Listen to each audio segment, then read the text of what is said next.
Students, counselors, families, good morning or good afternoon, wherever it is in the world you are joining us. Thank you so much for joining StriveScan's virtual college exploration program. This program this week is in partnership with Cache, and these are STEM-focused institutions and panel presentations.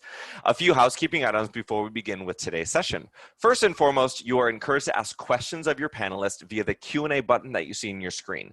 When you submit a question, it gets sent to all of our panelists, and they will work to answer the question during the session. At the conclusion of the session, they may not get to every question, so they will be able to reach out afterward as well with specific responses. As a reminder, your camera and your microphone are turned off so the panelists cannot see or hear you. So if you do have questions, you do need to type them in through the Q&A button that you see on your screen. This is one of about 45 presentations that are STEM focused through the Cache program. And we encourage you to register for additional sessions at strivescan.com/virtual/STEM, the same place you went to register for today's presentation. When you signed up for today's presentation, you received a barcode. That barcode is not necessary for this virtual program. And we are recording this session and all of the STEM sessions, and they will be made available shortly after today at strivescan.com/virtual/STEM. And with that, I'm going to hand it over to David. Hello and good morning or afternoon, everyone. My name is Dave DeBoer. I am Senior Assistant Director of Admission at Carnegie Mellon University. Let me share my slide deck here for you. And during today's presentation, we hope to give you a great introduction to Carnegie Mellon to kind of answer some kind of high-level general questions. And specifically, we are going to discuss what makes Carnegie Mellon distinct and why you should consider applying to and attending Carnegie Mellon University. I'll go over each of our colleges and programs that you can apply to for undergraduate admission with some quick, fast facts about them. We'll then talk about our student community and our support services we have on campus before talking about the application process and the financial aid process. And then we will take questions from the group. We'll try to get through as many as we can in the time allotted, but I'll leave you with some content information at the end for any questions that we don't get to. So to start off, I'd love to address the most kind of common question: what makes Carnegie Mellon distinct? At Carnegie Mellon University, we're a national research university that strives for and achieves excellence across a wealth of disciplines by asking students to come to Carnegie Mellon knowing broadly what their first love or their first passion is so that they can hit the ground running. That's because, as you'll see in a moment, we do ask students to apply directly to an undergraduate college or school. That doesn't necessarily determine their precise major, but it does determine that broad theme that they attract. These disciplines span technical fields like engineering and computer science and information systems and the pure sciences, to non-technical disciplines like statistics and data science, social sciences, humanities, business, as well as the fine arts, spanning visual arts programs that offer intensive studio-based programs, as well as conservatory-style training programs like our School of Drama and School of Music. And by asking students to come to Carnegie Mellon ready to hit the ground running, we're able to attract a like-minded group of passionate individuals that are really committed to the idea of creating some sort of impact in either the local, national, or international community. In terms of where we're situated, we offer the best of both worlds.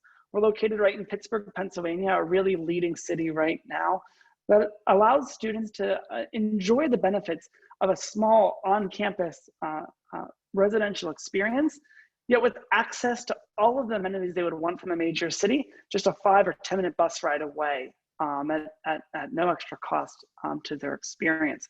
And so you can really have a robust, vibrant sense of campus life, but also city life by taking advantage of everything that Pittsburgh has to offer in the way of cultural attractions and entertainment destinations and other academic pursuits off campus. So with that high-level overview of what makes Carnegie Mellon a distinct and passionate community of scholars and artists, I'd like to now go into our different colleges or programs. So when you apply to Carnegie Mellon, you don't just apply to Carnegie Mellon in general. You do apply directly to one of our undergraduate colleges or schools or direct programs. And again, that's because we're really looking for students that know broadly their main focus that they want to pursue for 4 years. And we step out of the way and let them hit the ground running in terms of that discipline. I'll elaborate now on each of these colleges or programs, and I'll just go in order of the boxes that you see on the screen. In terms of our College of Engineering, it is our oldest and largest college, and it offers a very practical, applied technical training program with 5 primary majors. Those are electrical and computer engineering, mechanical engineering, chemical engineering, civil and environmental engineering, as well as material science and engineering. All of these 5 primary majors are ABET accredited degrees, so you do graduate as a professional engineer when you finish the program. And even within our College of Engineering, one of our most technical or technically demanding colleges, you have your first year before you're asked to commit to one of these particular majors. And students declare their major in the spring of their first year. So if fundamentally you just know that you want to be an engineer and you want that applied problem solving perspective, the College of Engineering can be a great fit for you. And we're going to help you figure out, by working with your advisor, exactly which field of engineering you'd like to pursue. The only caveat to this is with our electrical and computer engineering major. We do ask that students for whom electrical and computer engineering is their primary area of interest within engineering to indicate that on their application, as not every student will be admitted to the College of Engineering with the option to major in that. The College of Engineering also offers 3 additional majors that students can pursue starting their sophomore year, and I'll talk a little bit more about that in general at the end of our colleges and schools. Those are engineering and the arts, biomedical engineering, and engineering and public policy, and these are designed to connect engineering skills to other disciplines. Our College of Fine Arts is home to 5 professional schools. We have 3 visual arts programs, like I alluded to. Those are our School of Architecture, which offers a 5-year professional licensure program called a B.Arch degree, or a Bachelor of Architecture degree.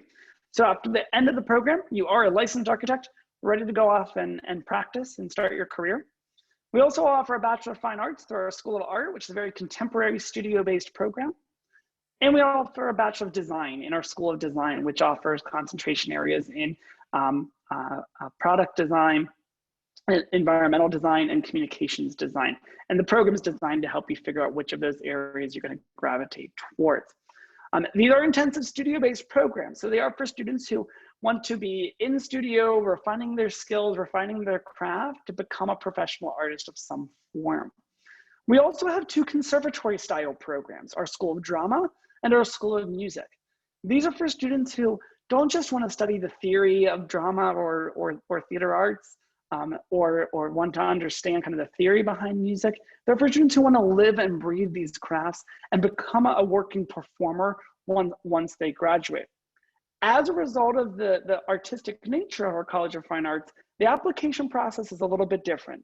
Namely, you'll submit a portfolio of creative work if you're applying to any of our visual arts programs. You're also going to complete a pre-screen online for our School of Drama or School of Music. And you're going to complete a live audition. This year they will be held in a remote capacity, but that audition will carry about 80% of the weight in your decision-making process. If you're applying to one of our visual arts programs, that portfolio of creative work will consist of about 50% of your admission decision. So definitely think long and hard about what you're putting forward in your portfolio and what you're preparing to do for your live audition, because they are very significant and very meaningful parts of the application. The College of Fine Arts, though, does offer a minor across all 5 of those schools that I mentioned. So if you really want to study something else in terms of an academic discipline, but you don't want to give up some artistic pursuit, you don't have to. And you can do a minor in any of the 5 College of Fine Arts schools. That way you can still keep the arts a part of your life, and you'll find that the fine arts really do ring throughout campus and are somewhat of a unifying feature of our campus. Dietrich College of Humanities and Social Sciences is on the surface our liberal arts college within the university, but that's where the similarities to a traditional liberal arts college stops, because it's a uniquely Carnegie Mellon, a uniquely 21st century take on the humanities and social sciences, where our students and our faculty are quite literally redefining what this idea of multidisciplinary problem solving means by blending the humanities and social sciences in a very contemporary context. So within Dietrich, you'll have 2 years before you're asked to declare your major. So it's a great fit for a student who knows they like problem solving.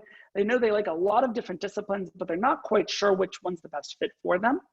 And within Dietrich, you'll find majors like social and political history, decision sciences, which is like our version of political science, creative writing, English, and core humanities majors like that. You'll also find some very distinct majors like statistics and machine learning, which is a form of applied computer science, logic and computation, behavioral economics, policy and organizations, just to name but a few. So it can border on the downright technical in terms of the disciplines that you're studying within Dietrich, or it can border on purely humanities and really it kind of leaves the experience to you to craft for yourself. Dietrich College in a lot of ways is also like our academic backbone, and that it's what allows students studying in one of the other colleges or schools to pursue a secondary interest by taking elective courses or pursuing a minor outside of their home college or school, because Dietrich offers the greatest variety of majors and minors and departments across campus. The Mellon College of Science is our home to pure and natural sciences.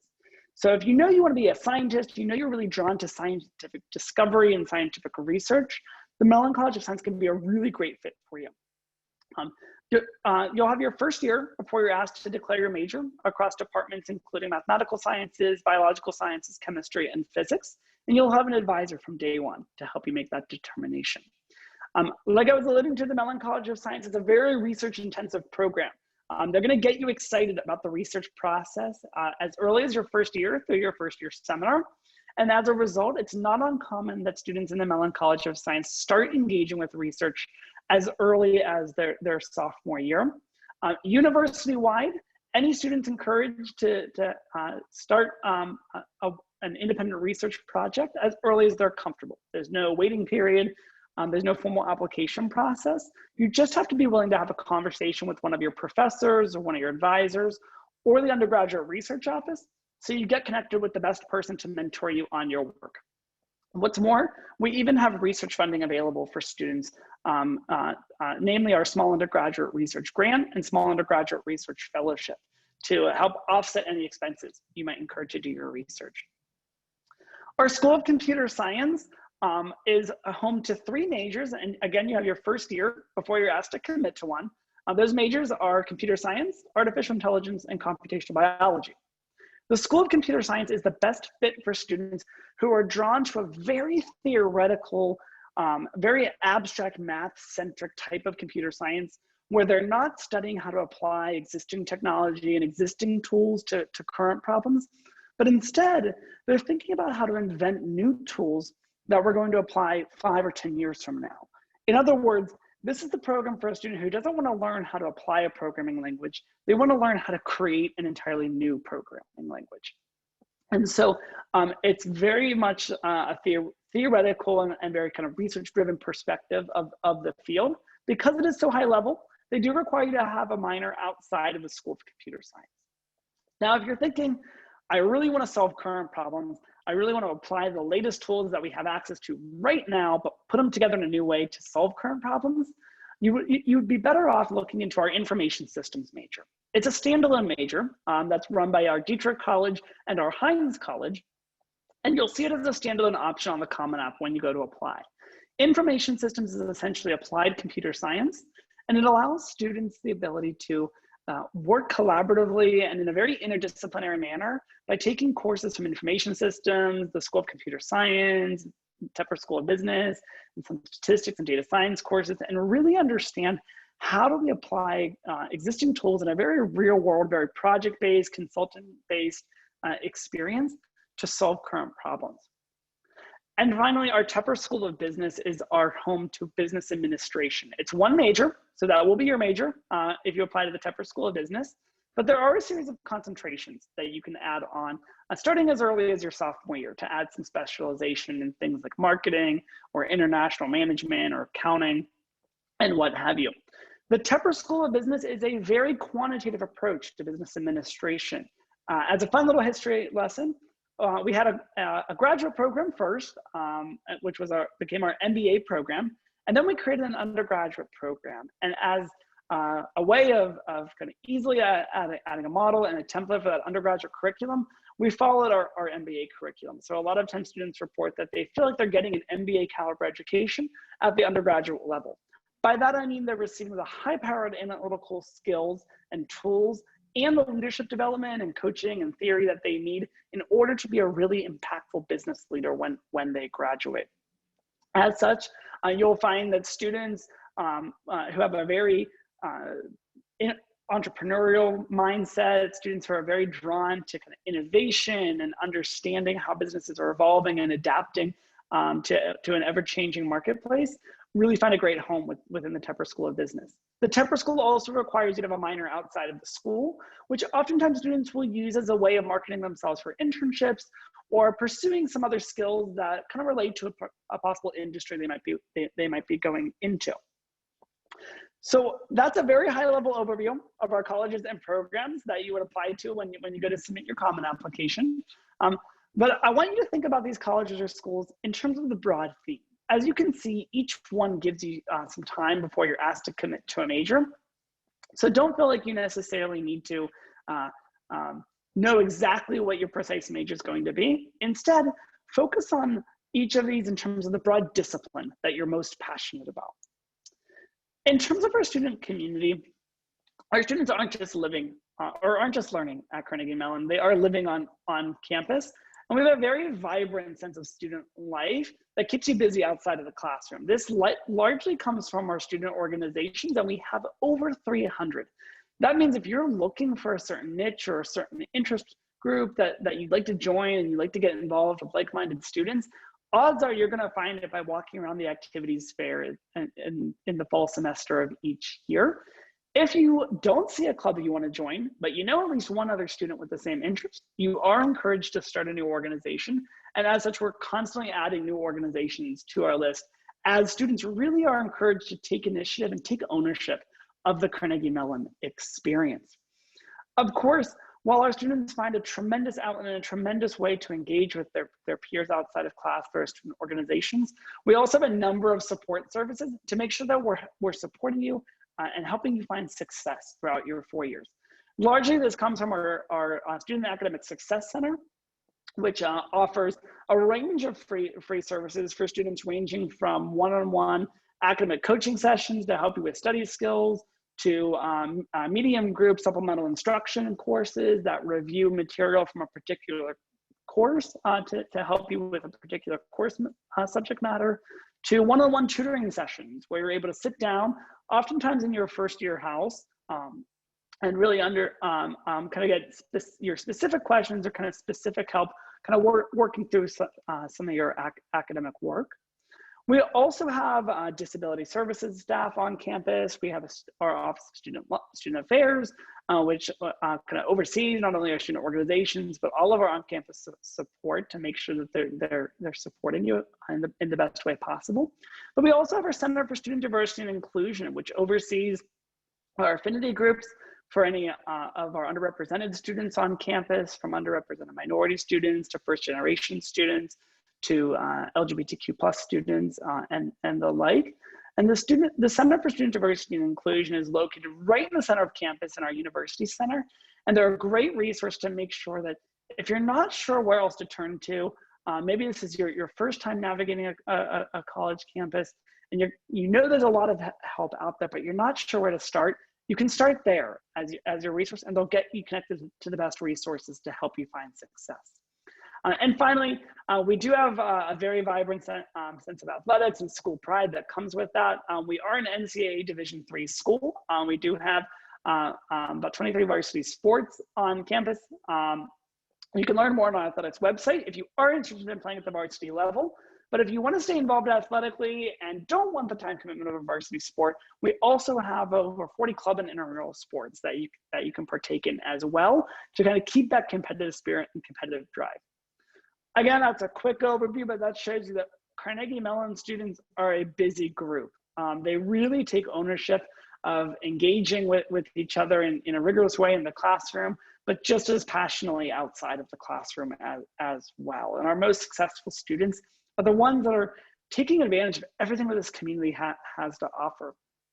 I mentioned that our students live on campus, which makes it very easy to get involved in everything that I was just talking about. And that's because you are guaranteed housing for 4 years. And so it's a very kind of convenient way to kind of stay involved, stay engaged with the on-campus community. So now I'd like to talk about the application process a little bit and let you know kind of what we look for, what we're considering, and some deadlines for you to keep in mind.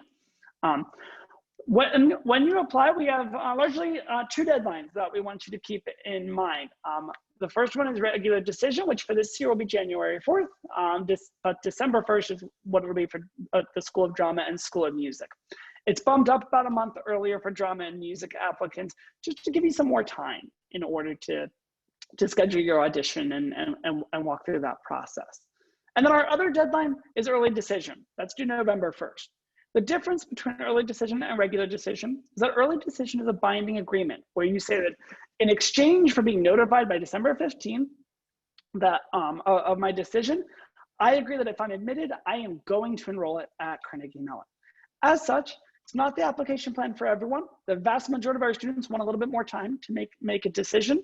And that's why the vast majority of our students apply by regular decision. And a relatively smaller amount come from our early, of our first year class comes from our early decision pool. We are a little bit distinct in how we use early decision at Carnegie Mellon, in that it is just as competitive of a process. We're looking for the same things under early decision as we do under regular decision. So if you know beyond a shadow of a doubt that Carnegie Mellon's the place for you and you want to end your college search sooner, then you may want to consider applying under early decision. If you feel like I want a little bit more time, I'm not quite sure where I want to go, that's totally fine, and we'd encourage you to apply by our regular decision deadline instead. You'll typically hear back mid to late March, and then you'll have until May 1st to make an enrollment decision. So in our application process, we are a Common App exclusive school. So if you aren't familiar, you can register a free account at commonapp.org and start adding colleges, universities to your list. That is the only way to apply to Carnegie Mellon. And so when we get your application from the Common App and all your supporting documents, we use a holistic process in order to review your application. What that means is that we take into account all of these different factors really within the context of your high school and your background and kind of your personal story. In other words, we're really trying to make our decisions based on who you are as a distinct individual. That means, of course, we're going to take into account your academic factors in the context of the high school that you attend. And we want to see that you're doing well. So that means from your transcript, we're not just looking at your GPA. It means we're looking at the story behind that. And we're looking at your grades in the context of your curriculum. It means that we want to see that you're taking advantage of the most challenging courses that you have access to at your high school, and as they relate to the program that you're majoring in. So if you're applying to a STEM program on campus, it's logical that your advanced courses are probably concentrated more in STEM classes. Vice versa, if you're applying to a non-STEM program on campus. So we're really spending a lot of time to understand kind of the story and the context and the types of courses you've taken. On average, we typically like to see mostly A's, but if you have a few B's, it's certainly not the end of the world. And we're evaluating your grades from 10th, 11th, and whatever's available from senior year. First quarter or mid-year grades are quite common for us. We also certainly understand that your high school transcript might look a little bit differently next year.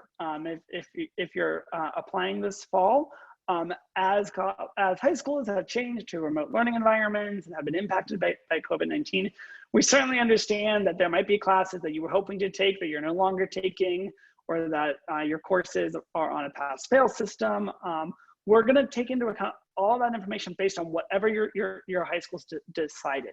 And again, that's where that context really comes into play, is understanding what was the kind of situation at your high school, and evaluating it based on what your transcript is able to provide us.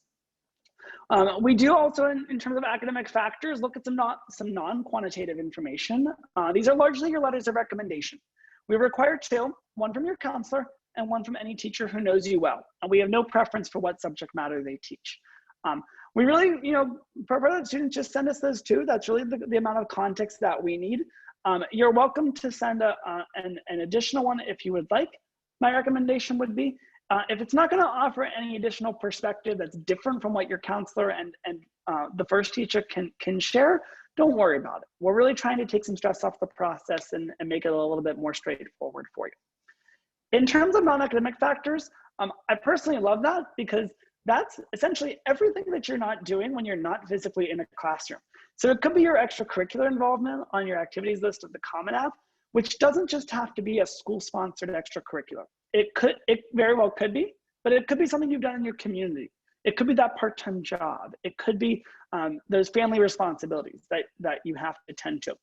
We encourage you to think broad in terms of the types of activities to include. And we really want to see the highlights, the experiences that you had outside of a classroom that are the most meaningful to you and have really kind of added something to your overall high school career and kind of high school years. We're also going to read some essays from you.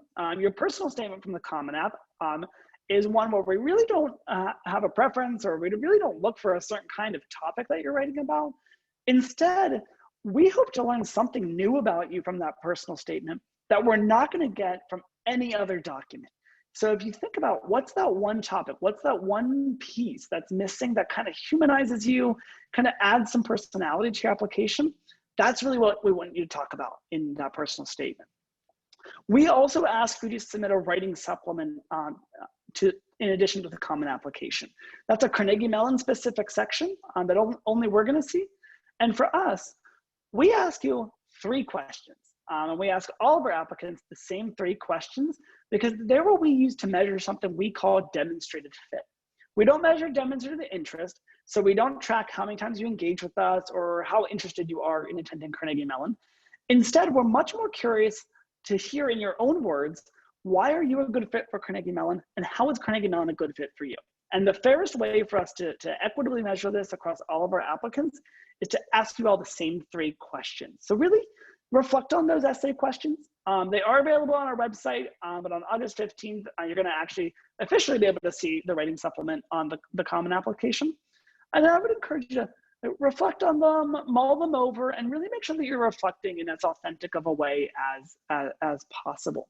And again, the last box there is there for a reason. I really do like to stress that we take into account all of the context surrounding your application to really make a very kind of personalized, very holistic decision that weighs all of these factors equally and doesn't put one as more important than the others. Of course, you have to be able to show us that you can do the work in terms of your academic performance, but you also have to be able to show us that you're going to add to a well-rounded freshman class. Lastly, I will touch on the role of standardized testing plays. We typically do, under a normal year, would require the SAT or the ACT to kind of help us confirm what we know from your high school transcript. But we certainly are aware of the challenges that testing registration and COVID-19 has played on that process. So we are test optional for the upcoming year. That means that if you already have a score that you feel like adds to your story and helps confirm your ability to do the work, feel free to go ahead and send it. It means if you're, we're hoping to kind of retake it and do a little bit better and you don't think it's indicative of your performance, don't worry about sending it. It also means if you haven't been able to get an opportunity to sit for the test, don't worry about it. We're gonna be able to use everything else in your application in order to make an informed admission decision. This is, in addition to standardized testing, I do want to let you know that we no longer use SAT subject tests in our admission process. This is a permanent change. We made this decision a few months ago. So this is not just because of COVID-19, but from here on out, we no longer use SAT subject tests in our process. So just SAT and or ACT with no preference for either one. Unless you're kind of having difficulty with that or COVID-19 has impacted that situation, in which case you can apply under our test optional policy. The test optional policy, however, does not pertain to the TOEFL or the IELTS. So if English is not one of your first languages, we do still require a copy of the TOEFL, which is the test of English as a foreign language, or the IELTS score so that we can gauge your English proficiency. I do want to talk kind of basically about financial aid now and kind of leave you with some great first steps that you can take before we move on to a Q&A and try to answer some of your individual questions. But at Carnegie Mellon, we practice need-blind admission. That means we don't make our admission decisions with regard to a student or their family's ability or inability to pay the cost of attendance. And instead, toward that goal, if we admit a student, we're committed to making it affordable for them and their family to attend by meeting as much of, with the goal of meeting all of their demonstrated financial need as we can using our need-based financial aid program. A need-based financial aid offer typically includes a Carnegie Mellon undergraduate grant that we were able to award to help offset and defray the cost. It typically includes federal direct loans of no more than $5,500 for their first year. And it typically includes work study, which may or may not be funded through a federal financial aid program, but it essentially allows a student to work a part-time job and earn a paycheck every 2 weeks to pay for their indirect expenses. Rather than me bog you down with kind of the nuts and bolts and the forms and tax documents that we need you to submit, I'm instead going to inform you that we have a February 15th deadline for financial aid. Now, if you miss it, we're not going to penalize you financially, but it does slow things down a little bit in terms of how quickly we can get your financial aid offer. So definitely, read up on the documents that we require on our website at cmu.edu/admission and meet that February 15th deadline so we can, get a financial aid offer to you in a timely manner if you or your son or daughter is admitted. But for right now, while you have time, over the last few weeks of summer and into the fall, I would encourage you to fill out our net price calculator. I'd recommend filling it out with your 2019 tax documents. And for students, you may want to get your parents involved at this point to have them pull those documents out to help you fill it out. But by using your actual 2019 tax documents, it's going to help it be a more reliable estimate. Now, I'll be honest, it's not an exact guarantee of a financial aid offer, and it's usually a little bit different, but we found it's usually accurate within a few $1,000s or so. And in other words, it's a good starting point. It lets you start having a conversation with your family and really understanding, just how big of an investment is a Carnegie Mellon education likely to be given your situations, given your specific information. We're not going to leave you to answer those questions and kind of figure out your plan by yourself. We are also your financial aid office in the Office of Admission. So there's just one place you need to call to get any sort of help or assistance. And we even have a form on our website where you can share your net price calculator results with us so that a member of our staff can have a follow-up counseling conversation with you and help you understand your options so that you can take advantage of the upcoming school year to really start putting a plan into motion. So with that, I will put up some contact information here. Again, my name is Dave DeBoer, but if you have any questions, feel free to email us at admission@andu.cmu.edu. If someone's not able to answer that, they'll funnel it to a counselor who can, or you can call us 412-268-2082, Monday through Friday, 8:30 to 5 Eastern Standard Time. And we always have counselors available on call to answer your questions. We're more than happy to chat with parents, students, counselors, and kind of answer any questions that you might have. I will also add, if you visit us at cmu.edu/admission and a counselor's online, you'll see a chat box appear. It's a great option if you have a quick kind of one-off question you like answer to. If you're starting to apply and you kind of hit a snag, we're more than happy to take that stress and that pressure off. But with that, I'll leave it up for a few seconds, and I will invite my colleague Hannah to come back so that we can answer as many questions as we're able to in the last 15 minutes that we have. Awesome. Thanks, Dave, and thanks everyone for your attention and questions. So we're going to run through some of the more popular ones that we received, that we've received multiple times, and then we'll try to make our way through the list that's coming through. So first up, Dave, could you provide a little bit of clarification about students who are interested in potentially double majoring across 2 different colleges, what that looks like, and then maybe speak a little bit more broadly to just interdisciplinary opportunities that students can pursue at Carnegie Mellon? I would love to. Thanks so much, Hannah. So that's interdisciplinary study is something that really runs as a common theme throughout campus. So we do have two kind of formal interdisciplinary programs that I'll mention, but I'll address double majoring and minoring first. In terms of double majoring, it is possible to double major outside of your home college or school. However, it's not something that a lot of our students will do. If anything, we have more students coming in thinking they want to do a double major. In reality, only about 15 to 20% of our students are doing a double major. When they do, it's usually something somewhat related to their primary major without being either almost the exact same thing or very drastically different. So think they're not going to do computer science and electrical and computer engineering. They also wouldn't do mechanical engineering and musical theater. It's usually like computer science and math, something that where there's some overlap there. You just have to work with your advisor and kind of figure out the details and figure out the feasibility of that. What is far more popular for our students to do are minors outside of their home college or school. And many times students find that the ability to do even 2 minors really is much more satisfying and appealing than a double major, because it allows them to kind of add some customization to their experience. I will stress, and I cannot stress this enough, you do not need to know what you want to do as a second major or a minor or which elective classes you need to take. When you apply, we just ask you to think about what's that broad discipline, what's that broad first love that you're most excited about? And that's really what should inform the college or school that you apply to. Then, once you come to campus and you start getting engaged, you're going to be taking so many classes that are different and new to you and give you so many new ideas and new directions to take. And you're going to have an advisor from before day one to help you figure out how to channel those interests and those newfound curiosities that you discover into the most appropriate minor as well. So all you need to know right now is the sky's the limit in terms of the interdisciplinary options that you can add on. And we would encourage you to actually come in with an open mind and the ability to explore and take some broad elective courses first to help you discover new passions. In terms of formal interdisciplinary programs, one is a very popular program called Ideate.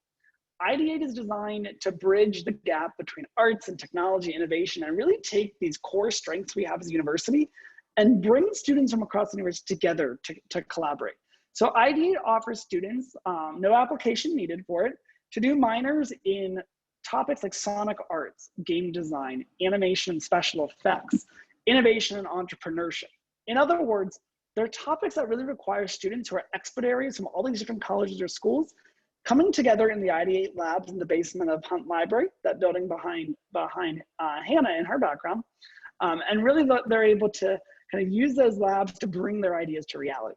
The other formal interdisciplinary program we have is our BXA program. Now BXA is not a double major, but it's designed for students who want to do essentially a custom degree that blends an academic discipline in either humanities, computer science, or science with something in our College of Fine Arts. So students pursue either a Bachelor of Computer Science in Art, a Bachelor of Humanities in Art, or a Bachelor of Science in Art. I'll give you an example to illustrate. We had a young lady a few years ago who wanted to study medical illustration, which really requires you to kind of blend fine arts skills through a studio art program with a good understanding of biology and anatomy from our biology department. So she ended up blending and having kind of like a custom degree and graduated with a Bachelor of Science in Art and a concentration in medical illustration. In order to apply to the BXA program, you do apply to one of the schools in the College of Fine Arts you want to pursue your fine arts concentration in. So you do have to follow the portfolio or audition requirements for that program. And then we look to see that a student's would have been admissible had they applied to that academic college. So they've taken challenging courses and done well in academic courses that relate to that discipline. But the ComApp will make it clear. When you apply to any of the schools in our College of Fine Arts, it asks you if you also want to be considered for a BXA program as well. I think that about sums it up, Hannah, but thank you for that. Awesome. Thanks, Dave. The next question we've received a couple of comments about is what services or programs we offer for students looking to get into the medical field or the health professions field. Can you speak a little bit about that? Excellent question. So within our Mellon College of Science, we have a health professions program. It's an advising program that first helps students identify early on, typically in their first or second year, that they truly want to go on to a health professional graduate program. Most commonly it prepares students for med school or dental school. To a limited extent, we've had a handful of students go off to vet school after the program. And essentially, they advise students in 2 ways. One, they outline the required curriculum they need to meet in order to to be competitive and even apply to these kinds of programs in the first place. And they advise students to understand exactly what that process looks like and kind of what that experience will be like. So that again, students can identify early on if they truly want to go down that path. So if a student decides that they'd like to pivot and maybe they don't really want to go to med school after all, they don't make that decision when, at a time when it might be a little bit difficult to pivot to another field or kind of another graduate school plan or post-graduation plan.